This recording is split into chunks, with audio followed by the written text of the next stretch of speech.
ఓం నమ శివాయ 28వ అధ్యాయము విష్ణు సుదర్శన చక్రమహిమ. జనక మహారాజా, వింటివా దుర్వాసుని అవస్థలు. తాను ఎంతటి కోపవంతుడైనను వెనక ముందు ఆలోచింపక ఒక మహాభక్తుని చిత్తశుద్ధిని శంకించినాడు కనుక అట్టి ప్రయాసముల పాలైనాడు. కావున ఎంతటి గొప్పవారైనను వారు ఆచరించు కార్యములు జాగ్రత్తగా తెలుసుకోవలెను.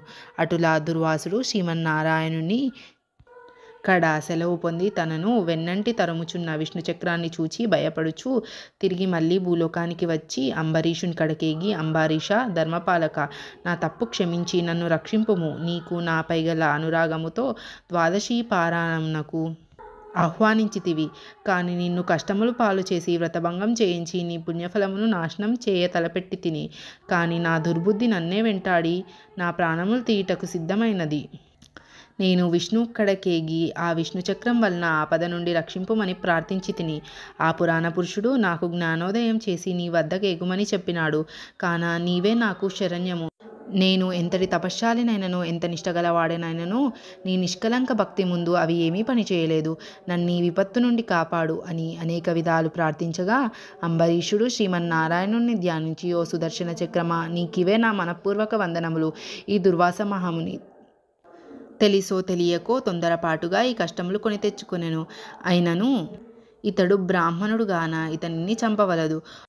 ఒకవేళ నీ కర్తవ్యంను నిర్వహింపతలిచితివేని ముందు నన్ను చంపి తర్వాత ఈ దుర్వాసుని చంపుము. నీవు శ్రీహరి ఆయుధానివి, నేను ఆ శ్రీహరి భక్తుడను. నాకు శ్రీమన్నారాయణుడు ఇలవేల్పు దైవము. నీవు శ్రీహరి చేతిలో నుండి అనేక యుద్ధములలో అనేక మంది లోకకంటకులను చంపితివి గాని శరణు కోరు వారిని ఇంతవరకు చంపలేదు. అందువలనే ఈ దుర్వాసుడు ముల్లోకములు తిరిగినను ఇతనిని వెంటాడుచూ ఉన్నావు, కానీ చంపుటలేదు. దేవా, సురాసురాది భూతకోటులన్నీయు ఒక్కటిగా ఏకమైనను నిన్నేమీయూ చేయజాలవు. నీ శక్తికి ఏ విధమైన అడ్డునూ లేదు. ఈ విషయము లోకమంతటికీ తెలియను. అయినను మునిపుంగవునికి ఏ అపాయము కలగకుండా రక్షింపుమని ప్రార్థించుచున్నాను.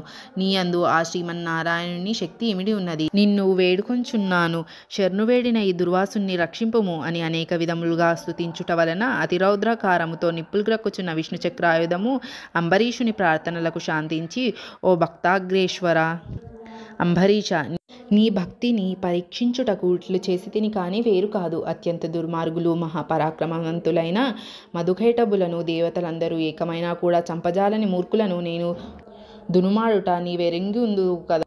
ఈ లోకంలో దుష్ట శిక్షణ శిష్టరక్షణకై శ్రీహరి నన్ను వినియోగించి ముల్లోకములందు ధర్మము స్థాపించుచుండును.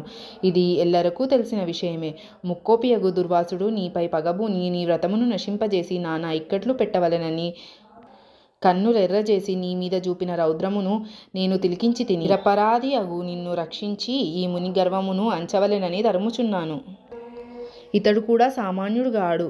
ఇతడు రుద్రాంశ సంభూతుడు, బ్రహ్మ తేజస్సు గలవాడు, మహా తపశ్శాలి. రుద్రతేజము భూలోకవాసులందరినూ చంపగలదు గాని శక్తిలో నాకంటే ఎక్కువేమీ కాదు. సృష్టికర్తయగు బ్రహ్మ తేజస్సు కంటేనూ కైలాసవతియగు మహేశ్వరుని తేజస్సు కంటేనూ ఎక్కువైన శ్రీహరి తేజస్సుతో నిండియున్న నాతో రుద్ర తేజస్సు గల దుర్వాసుడు గాని క్షత్రియ తేజస్సు గల నీవు గాని తులతూగరు, నన్నెదుర్కొన జాలరు. తనకన్నా ఎదుటివాడు బలవంతుడై ఉన్నప్పుడు అతనితో సంధి చేసుకునుట ఉత్తమము. ఈ నీతిని ఆచరించిన వారు ఎటువంటి విపత్తుల నుండైనా తప్పించుకొనగలరు. ఇంతవరకు జరిగినంతయు విస్మరించి శరణార్థియే వచ్చిన ఆ దుర్వాసుని గౌరవించి నీ ధర్మము నీవు నిర్వర్తింపుమని చక్రాయుధము పలికెను. అంబరీషుడు పలుకులు ఆలకించి, నేను దేవ గో బ్రాహ్మణాదుల యందును స్త్రీల యందును గౌరవం గలవాడను.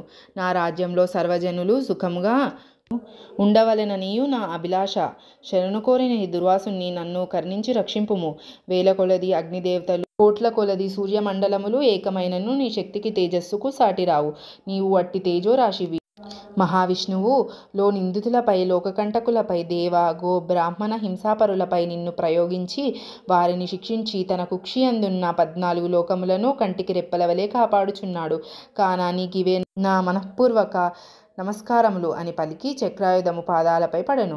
అంతటా సుదర్శన చక్రము అంబరీషుని లేవదీసి గాఢలింగనమునర్చి, అంబరీష, నీ నిష్కలంక భక్తికి మెచ్చితిని. విష్ణు స్తోత్రము 3 కాలములు యందు ఎవరు పఠింతురో, ఎవరు దాన ధర్మాలతో పుణ్యఫలమును వృద్ధి చేసుకొందురో, ఎవరు పరులను హింసింపక, పరధనములను ఆశపడక, పరస్త్రీలను చెరబట్టక, గోహత్య, బ్రాహ్మణ హత్య, శిశుహత్యాది మహాపాతకములు చేయకుందురో అట్టి వారి కష్టములు నశించి దుర్వాసుని రక్షించుచున్నాను. నీ ద్వాదశి వ్రత ప్రభావం చాలా గొప్పది. నీ పుణ్యఫలం ముందు ఈ మునిపుంగవుని తపశ్శక్తి పనిచేయలేదు అని చెప్పి అతన్ని ఆశీర్వదించి అదృశ్యమయ్యను. 28వ రోజు పారాయణం సమాప్తం.